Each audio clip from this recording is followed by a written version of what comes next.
Hey guys, we're now in 4.3, which is all about multiplying and dividing rational expressions. But before we multiply and divide them, the first and most important thing you guys need to learn about this section is how to simplify these, which can simply be done by factoring everything you see using stuff like GCF, which is greatest common factor, AM method, difference of two squares, and maybe even the sum and difference of cubes formulas that I gave you guys in the past. So let's go ahead and get started. So I said you can simplify each one of these by factoring everything you can. Normally, when you guys see an x squared or x cubed term, it should always come up front and it should always be positive. If you take a look at these, this thing's positive, this thing's positive, this thing's positive. That's because they have to be. If you look at this thing, it's not only backwards, so I'm going to fix it first by writing the negative x squared first, and then the positive 4. But like I said before, this cannot happen. Your leading term, which is the term way up front, cannot be negative. So I can fix this by factoring out a negative sign, which has the same side effect that multiplying everything by -1 does. It'll flip-flop the signs. So if you take this negative out of this x squared will now be positive. And if you do 4 divided by this -1, this invisible 1 over here, you'll get a -4. So factoring out a negative sign does the same thing as multiplying the whole thing by -1. It flip-flops the sign around. Like I said, we want this term to be positive. So up top, we'll have a negative sign factored out with an x squared minus 4 on the inside.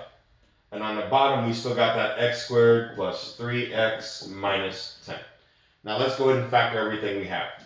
This top thing looks like it's difference of two squares, and the only reason I say that is difference meant that you have to have a minus sign between two things. The squares part meant that you should be able to take the square root of both of these, which it looks like you can. So leave that negative sign out there, up front. The square root of x squared will give you x for each one. The square root of 4 will give you a 2 for each one. Now the question is, how do you get a -4 when you multiply these two together? Well, one has to be positive and the other one has to be negative. Alright, so that's how you factor difference of two squares. Again, difference of two squares means a minus sign between two things, and you have to be able to take the square root of both of those two things. Now on the bottom, since it starts with x squared and then it's a trinomial, meaning it has 3 terms, that should be AM method. So what two numbers multiply out to -10, but also add up to a positive 3? Well, let's try out some numbers. Let's try out a positive 5 and a -2. 5 times -2 is -10 when you multiply them together. That's what M stands for, in case y'all forgot. The A stood for addition, and if you add them up, a positive 5 plus a -2, that is indeed a positive 3. So these two numbers work. Now, before we start simplifying, again, simplifying means stuff that they have in common, and I know you guys see that they have stuff in common at this point. But before we cancel them out, let's talk about your domain, because for all of these problems, they're going to want you to list the domain. What is the domain? The domain is what the bottom cannot be as far as answers go. You get that by looking at the bottom and setting everything equal to 0. So set the x plus 5 equal to 0. Also set the x minus 2 equal to 0. Now, if you solve this by subtracting 5 on both sides, you'll get x equals -5, right? And here, if you add 2 to both sides, you'll get x equals a positive 2. These are answers that you're not allowed to have. Why? Later on when we solve these, this is going to be very important. Because let's say you solve these and you happen to get -5 as one of your answers, it wouldn't count. And here's why.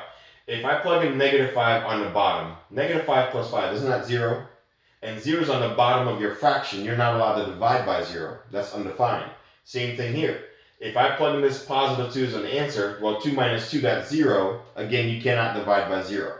So here we're just going to say D for domain. X cannot equal a -5, so an equal sign with a slash through it. X also cannot equal a positive 2, because later on, like I said, when we solve these are two answers you're not allowed to have when you solve. Alright, so the domain is simply the answers that the bottom cannot be. Alright, let's try the same thing for part B, but before we move on, let's go ahead and simplify this thing. I almost forgot to do that. So you simplify by canceling out what they have in common. In this case, you guys can see that they both have an x minus 2 in common, so I can cancel those out. So what you have left is that negative that we factored out with the x plus 2. On the bottom, all you have left is an x plus 5. Now, as a heads up, let's say both of these up top were an x minus 2. You wouldn't be able to cancel them out, even though they're exact same thing. Why? because the rule for canceling out is one has to be on the top and one has to be on the bottom. So this is the simplified form for this rational expression. All right, now let's try out the same thing for part B. Part B, the top looks like it's a trinomial again, and it starts with x squared, so I'm definitely thinking AM method. Now this one will be very easy for you guys because the numbers are really low. But what two numbers multiply out to 1, and those same two numbers should also add up to a 2? The answer is a 1 and a 1, isn't it? 1 times 1 will give you 1, and when you add them, 1 plus 1 will give you 2. And of course, x times x will give me my x squared back.